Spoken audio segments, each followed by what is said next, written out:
When I was a little kid, my mother asked me to promise her that I would never put her in a nursing home.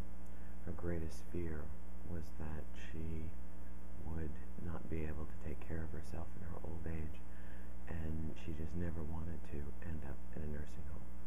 She used to always say that she could take anything except the possibility of losing her mind. And it's almost as if she had some kind of foresight that she was going to get Alzheimer's. But in any event, I did promise her. I had no clue what it was that I was promising her, but she asked constantly anytime the subject arose over the years, and I constantly agreed. So I'm taking care of my mom. We're living together, and for the time being, we're managing. But it is difficult, and I worry about what the future will hold. Months ago, my mother had a seizure and had to be airlifted to the hospital, and I had to be airlifted with her because she was incapable of giving them any kind of a medical history or explaining what was going on with her physically. And I found it kind of frustrating because I used to be a nurse before I became an attorney, and we're trained to deal with children who are not capable of explaining in accurate terms exactly what's going on with them. But to me, it seemed like to these healthcare providers, this was a grown woman, and they should be able to get information from her. And they just didn't seem to really know how to deal or cope with her. I found it frustrating because they had her restrained most of the time, said she couldn't get out of bed, and in the process of restraining her, she forgot how to walk, she forgot how to go to the bathroom. It was extremely scary, so that by the time she was ready to go home, the doctor was telling me that she really wasn't capable of being cared for at home, that she had to be in a nursing home. And I just couldn't agree to that. I wasn't ready, so I brought her home. And it was extremely difficult, and I kept second-guessing myself on that decision. And thank God, being in a familiar environment, she gradually came back. It took time, but she gradually remembered how to turn, she gradually remembered how to sit up, and she gradually remembered how to walk. Unfortunately, she didn't regain everything, so she now has to wear pull-ups.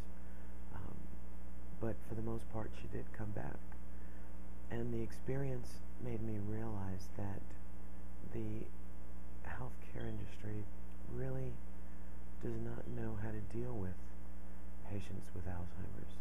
Anytime I've gone to the doctors to express my concern over a problem, the solution is always prescribe a pill and sedate. And you look at those pills and they all say this is not for Alzheimer's patients and can cause stroke or death.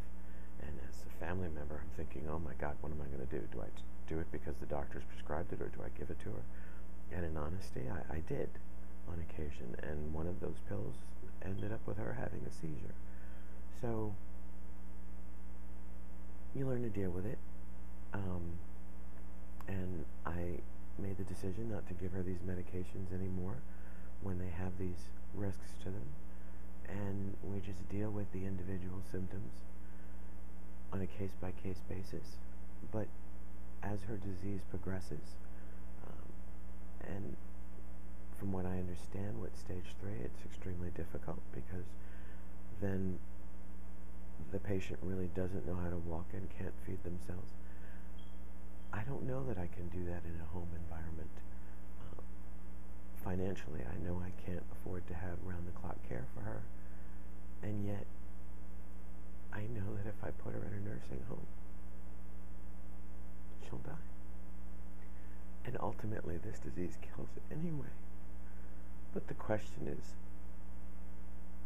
the quality and the dignity associated with that death.